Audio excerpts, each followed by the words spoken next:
ஜானை Sandhya serial இப்போ ஒரு எக்ஸ்ட்ரானரியான episode வந்திருக்குனே சொல்லலாம். மிஸ் பண்ணாமல் ஃபுல்லோடையும் கேளுங்க. இந்த வீடியோ பிடிச்சிருந்துச்சுன்னா லைக் பண்ணி சேனல் கண்டினியூவாக ஆதரவு வந்துட்டாங்க. தானா, நான் சொல்லித்தரது எல்லாத்தையும் நீ கற்றுக்கணும்.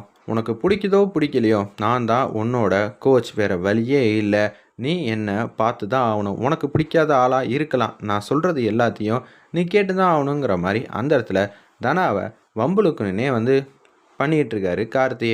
உடனே நம்ம தனாக்கு கான்சன்ட்ரேஷனே பண்ண முடியல. இவன் சொல்லித்தரான், நான் இல்லைன்னு சொல்லலை, இருந்தாலும் இவன் சொல்லித்தரதை பார்த்தா இவன் அடுத்தடுத்தது என்னென்ன பிரச்சனை பண்ணுவானே தெரியலையே. என்னால் நிம்மதியாகவே இருக்க முடியல. நிச்சயம் நம்ம மாயா கிட்ட அந்த ஃபோன் அடித்து சொல்லி தான் ஆகணும் அப்படின்னு சொல்லிட்டு இருக்காங்க. அப்போன்னு பார்த்து நீ என்கிட்ட பிரச்சனை பண்ணி நான் இந்த இடத்துல இருக்கக்கூடாது அப்படின்னு சொன்னேன்னு வச்சுக்கிங்க, கதிரை நான் சும்மா விட மாட்டேன். கதிர் கம்பெனியை நான் இல்லாமல் ஆக்கிடுவேங்கிற மாதிரி சொல்லிகிட்டு இருக்காங்க. அதுக்கேற்ற மாதிரியே புவனேஸ்வரி, பசுபதி, கார்த்தி 3 பேர் சேர்ந்து கதிர் மட்டும்தான் இப்போ தனியாக கடையில் இருக்கான். அவனுக்கு நம்ம குடைச்சல் மேலே குடைச்சல் கொடுக்கணும். என்னம்மா பண்ணணும்? போன வாட்டி வண்டி ஏதாவது எடுத்துகிட்டு போயிடலாமா? சேச்சே, அதெல்லாம் எடுத்துகிட்டு போனால் ஈஸியாக காமெடி பண்ணிடுவாங்க. நம்ம அது மாதிரிலாம் செய்ய வேணாம். நம்ம இப்போ ஏகப்பட்ட பேரை அவர் கடைக்கு போயிட்டு எல்லாம் கரெக்டாக இருக்கா, முறைப்படி தான் நடக்கிறாங்களா, அக்கௌண்ட்டு இது எல்லாத்தையும் செக் பண்ணுறதுக்கு ஆளை அமுச்சு விடலாம். கதிர் நிச்சயம் இதெல்லாம் சமாளிக்கவே முடியாது. என்ன பண்ண முடியும்? உண்மையான ஆளுங்க தானம்மா அனுப்ப போகிறேன். ஆமாம் கண்டிப்பாக அப்படின்னு சொல்லிட்டு அந்த இடத்துல ஃபோன் அடிக்கிறாங்க. பசுபதியும் புவனேஸ்வரியும் சேர்ந்து, சார் இது மாதிரி கதிர் திடீர்னு கடையெல்லாம் ஆரம்பிச்சிருக்காரு. அவர் எப்படி இப்படியெல்லாம் ஆரம்பிச்சிட்றாருன்னு தெரில. இன்னொன்று கரெக்டாகவும் ரன் பண்ண மாட்டேங்கிறாரு. நீங்கள் என்ன ஏதுன்னு பார்த்துட்டு வந்தீங்கன்னா கொஞ்சம் நியாயமாக இருக்கும் சார்னு தோணுது. நீங்கள் யார்? இந்த ஊரில் தான் சார் நானும் இருக்கேன். அவன் சரியில்லை சார், பார்த்துக்கங்கன்னு சொல்லிட்டு ஃபோனை வச்சிடுறாங்க. இதை கேட்டோன்னே, என்னடா அது, கதிர் இப்படியெல்லாம் ஒரு கடை ஆரம்பிச்சிருக்காரான்னு சொல்லி அப்படியே சர்ச் பண்ணி பார்க்குறாங்க. பார்த்தா உண்மையிலேயே அவங்க சொன்ன கடை இருக்குது. இப்போ தான் சார் சமீபத்தில் ஆரம்பித்தாங்க. அவங்க எதுவும் நமக்கு சப்மிட் பண்ணியிருக்காங்களா பேப்பர் எல்லாத்தையும்? இல்லை சார், எதுவும் பண்ணவே இல்லை. சரி, நாளைக்கு காலையில் வேலையே அந்த கடைக்கு போகிறது தான் அப்படின்னு சொல்லிட்டு பசுபதி, புவனேஸ்வரி சதி திட்டத்தில் கதிர் கடைக்கு ஏகப்பட்ட பேர் போகிற மாதிரி காட்டுறாங்க. அண்ணா, நீ எதுக்கும் கவலைப்படாத. நாளைக்கு கதிரோட நிலைமையை நினச்சா தான் எனக்கே கஷ்டமாக இருக்குது அப்படின்னு சொல்லி பேசிகிட்டு இருக்கிறப்ப மாயா கால் பண்ணுறாங்க. நம்ம தானா, கார்த்தி எனக்கு கோச் பண்ணுறேங்கிற பேரில் எனக்கு ஓவராக குடைச்சல் மேலே குடைச்சல் கொடுக்குறான். என்ன ஆச்சு? அவன் எதுவும் தப்பாக நடந்துக்கிறானா? சேச்சே, அப்படியெல்லாம் ஒன்றும் இல்லை. எனக்கு நிம்மதியே இருக்க மாட்டேங்குது அப்படின்னு சொல்கிறாங்க. ஒரு காலத்தில் அவன் நல்லா தான் எல்லாம் கோச் பண்ணிக்கிட்டு இருந்தான். இப்போ தான் அவன் சரியில்லாமல் நம்ம குடும்பத்தை பழி வாங்கணும்னு நினச்சிக்கிட்டு இருக்கான். என்ன பண்ணுறது? கதிரை நான் சும்மா விட மாட்டேன் அப்படின்னு சொல்லி நான் வம்பிழுக்கிற வம்பில் அவன் இனிமேட்டு கடையே திறக்க மாட்டேன்னு சொல்லிட்டு மூடிட்டு போகிறான்னு சொல்லி என்னென்னமோ சொல்கிறான். என் மனசுக்கு கஷ்டமாக இருக்குது. இன்னொன்று, இப்போல்லாம் நான் சரியாகவே விளையாடுறதில்ல. என்ன ஆச்சு அப்படின்னு சொல்லி நம்ம மாயா கேட்குறாங்க. அவன் சொல்லி கொடுத்தா நான் எப்படி போட்டியில் ஜெயிக்கணும், நான் போட்டியில் ஜெயிக்கிறது எப்படின்னே எனக்கே தெரிய மாட்டேங்குது. டெய்லியும் நிம்மதி இல்லாமல் போயிட்டுருக்கேன். இன்றைக்கி என்ன பிரச்சனை பண்ணுவானோன்னு சொல்லிட்டு நானும் யோசிச்சுக்கிட்டே இருக்கேங்கிற மாதிரி சொல்கிறாங்க. அவ்வளோதானே, நாளைக்கு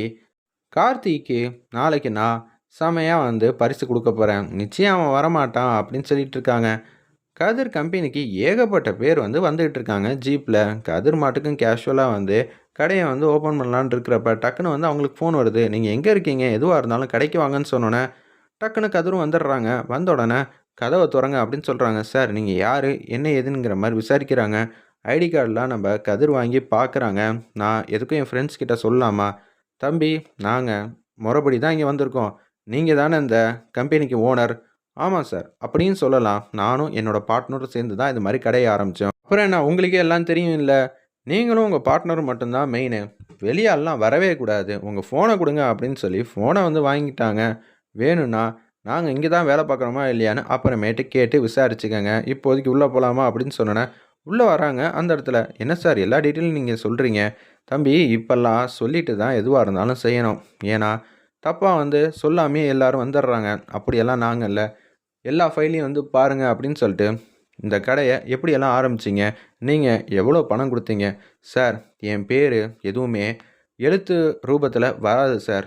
என்னாச்சு? பார்ட்னர்னு சொன்னீங்க, அப்புறம் என்ன? சார், மொத்தம் 20 லட்சம் தேவை சார். ஆனால் பார்ட்னர் 15 போட்டிருக்காரு. நான் 5 தான் போட்டிருக்கேன். இன்னொரு 5 ரூபா கொடுத்தா மட்டும்தான் நான் முறைப்படி இதில் வருவேன். நான் இப்போ சைலண்ட்டாக சத்தமே இல்லாமல் இருக்கேன் சார் அப்படின்னு சொல்கிறாங்க. உன்னோட வேலையெல்லாம் என்ன? இங்கே இருக்கிற பொருள் எல்லாத்தையும் வீடு வீடாக கொண்டு போய் கொடுக்கறது மட்டும்தான் சார். என்னப்பா அது, பார்ட்னர்னு சொன்னேன், வேலை பார்த்துக்கிட்டு இருக்க, வேலையில் என்ன சார் இருக்குது அப்படின்னு சொல்லிட்டு இருக்காங்க. நீ நல்ல பையனாக இருக்க, பார்ப்போம். நீ பேசுகிற அளவுக்கு உன்னோட பேப்பரும் சுத்தமாக இருந்துச்சுன்னா நாங்கள் எதுவுமே சொல்ல மாட்டோம்னு சொல்லிட்டு இருக்கிற எல்லா பேப்பரையும் வந்து காட்டுறாங்க. உன் பார்ட்னர் எங்கே அப்படின்னு சொல்லி கேட்கும்போது, அவர் இங்கே இல்லை சார், ஏதோ வெளியூரில் போய் ஆர்டர் பிடிக்கிறதுக்காக வந்து போயிருக்காரு. சரி, நல்ல விஷயந்தான். அவருக்கு ஃபோன் அடித்து சொல்லலாமா? தேவையில்ல தம்பி, உன்னால் சொல்ல முடியாத விஷயத்துக்கு அவர் வருவாருன்னா பார்த்துக்கலாம். முதல்ல பார்ப்போன்னு சொல்லிட்டு ஏகப்பட்ட ஃபைல்லாம் பார்க்குறாங்க. இது எப்படிங்க? இது சுத்தமாக வந்து சரியே இல்லையே சார். இந்த பேப்பர் பாதியிலே நிற்கிது சார், முடிக்க கூட இல்லை. என்ன தம்பி, என்ன மறைக்கிறீங்களா அப்படின்னு சொல்லி கேட்கும்போது, இன்னொன்று சொல்கிறேன் சார், நான் தான் ஆரம்பத்திலேயே சொன்னேன்ல, டெலிவரி பண்ணுறது மட்டும்தான் என்னோடய வேலை. மற்றபடி எல்லாம் பார்ட்னர் தான் ஆஃபீஸில் உட்காந்து பேசுவார். அப்போனா அவருக்கு ஃபோன் அடித்தா மட்டும் தான் சார் உண்டு. இல்லை, அவருக்கு ஃபோன் அடித்தா சரிப்பட்டு வராது. அவர் வெளியாள்கிட்ட யார்ட்டையாவது வந்து சொல்லிட்டாருன்னா சரி வராது. நீங்கள் அமைதியாக இருங்க, நம்ம தேடுன்னு தேடுவோம். இன்றைக்கி சாயங்காலத்துக்குள்ளே வருவாரான்னு மட்டும் கேட்டு சொல்லுங்கன்னு சொல்லிட்டு கதிர் ஃபோன் அடிக்கிறாங்க. ஃபோன் அடித்தோன்னே, எங்கே இருக்கீங்க பார்ட்னர் அப்படின்னு சொன்னோன்னே, சொல்லுப்பா என்ன வேணும்? சாயங்காலத்துக்குள்ளே கடைக்கு வந்துடுவீங்களா? வந்துருவேன்னு சொல்லிட்டு ஃபோனை வந்து வச்சிடுறாங்க. ஒரு மிகப்பெரிய ஆர்டர் வந்து கிடைக்க போகுது. அது கிடச்சிச்சின்னா நமக்கு பணம் நிறையா கிடைக்குங்கிற மாதிரி அவர் சொல்லிவிட்டு ஃபோனை வந்து வைக்கிறாரு. சரி, ஏகப்பட்ட இதெல்லாம் வந்து எனக்கு சுத்தமாக வந்து புரியலை. உங்களுக்கு கேட்டால் தெரியலங்கிறீங்க, கேட்டால் நீங்கள் சைலண்ட்டாக வந்து இந்த இதில் பங்காக இருக்கீங்கங்கிற மாதிரி பேசுகிறீங்க. எனக்கு சுத்தமாக வந்து புரியலப்பா. நீ நேர்மையாக நியாயமாக தான் நடந்துக்கிற. ஆனால் இங்கே ஏகப்பட்ட விஷயம்லாம் வந்து சரியில்ல அப்படின்னு சொல்லி அவங்க சொல்லிட்டு இருக்காங்க. என்ன சார் சொல்கிறீங்க? இப்போ தான் சார் ஆரம்பித்தோம். புதுசாக ஆரம்பித்ததுனால எல்லாமே கற்றுக்கிட்டு இருக்கோம். அதுக்கு நாங்கள் எப்படிப்பா வந்து உனக்கு உதவ முடியும்? இருந்தாலும் உன்னோட நல்ல மனசுக்கு உதவணும்னு தான் நினைக்கிறோம். ஆனால் எல்லா விஷயத்திலும் இதே மாதிரி நடந்துக்க மாட்டோம், பார்த்துக்கங்கிற மாதிரி சொல்லிட்டு அவங்க எல்லாத்தையும் வந்து இது சரியில்லை, அது சரியில்லைங்கிற மாதிரி சொல்லிக்கிட்டே இருக்காங்க. இது நம்ம கதிர் மனசுக்கு ரொம்ப கஷ்டமாக இருக்குது. என்னடா இது எல்லாம் யார் சொல்லிடா இவங்க வந்திருப்பாங்க? எல்லாம் நம்ம கார்த்தி சொல்லி தான் வந்திருப்பாங்க. அவன் நிம்மதியாகவே நம்மள வாழ விட மாட்டான் அப்படின்னு சொல்லிட்டு இருக்கிறப்ப, சிவராமன் கிட்ட வந்து உதவி கேட்குறாங்க நம்ம மாயா. என்ன மாயா, என்ன உதவி செய்யணும்னு சொல்கிற? கார்த்தி பையன் சரியாக வந்து பிரச்சனை பண்ணிகிட்டு இருக்கான். தனா ஜெயிக்கக்கூடாதுன்னு சொல்லிட்டு அவன் என்ன பண்ணுறான் சொல்லுமா?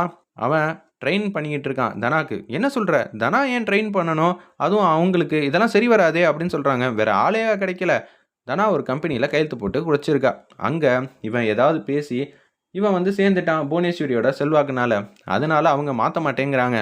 நம்ம ஏதாவது ஒன்று பண்ணியே ஆகணும். சொல்லிட்டெல்லாம் மாயா, நான் பார்த்துக்கிறேன். நம்ம தனா பொண்ணுக்கிட்டே வந்து பிரச்சனை பண்ணிகிட்டு இருக்கானா, நான் பார்த்துக்கிறேங்கிற மாதிரி சிவராமன் வந்து அதிரடியாக வந்து யோசிச்சுட்டு இருக்காங்க. வேறு லெவலில் இருந்துச்சுன்னே சொல்லலாம் அந்த சீன்லாம். டேய் கார்த்தி, நாளைக்கு எப்படி நீ ட்ரைனிங் பண்ண வரேன்னு நானும் பார்க்குறேன்டா. என்ன கேள்வி கேட்க ஆள் இல்லைன்னு நினச்சியான்னு மாயா வந்து யோசிச்சுட்டு இருக்காங்க. சிவராமன் கிட்ட சொல்லியாச்சு. இப்போ நாளைக்கு சிவராமனும் இன்னொரு ஸ்பெஷலான ஆளும் உன்னை பார்க்க வருவாங்க. அது என்னோட மாமனார் தான். 2 பேரும் வந்து செம்மையாக வந்து பர்ஃபார்ம் பண்ண போகிறாங்க அப்படின்னு அதிரடியாக சூப்பராக தூளாக வந்து பேசிகிட்டு இருக்காங்க. வேறு லெவலில் எக்ஸ்ட்ரா நிறையா கொண்டு போகிறாங்கன்னே சொல்லலாம். வெயிட் பண்ணி பார்ப்போம். கதிருக்கு இப்போ கிடைச்சிருக்கிற புது புது பிரச்சனையினால என்ன நடக்க போகுது, கடையை காப்பாற்றுவாரா இல்லையான்னு ட்விஸ்ட் வச்சுருக்காரு.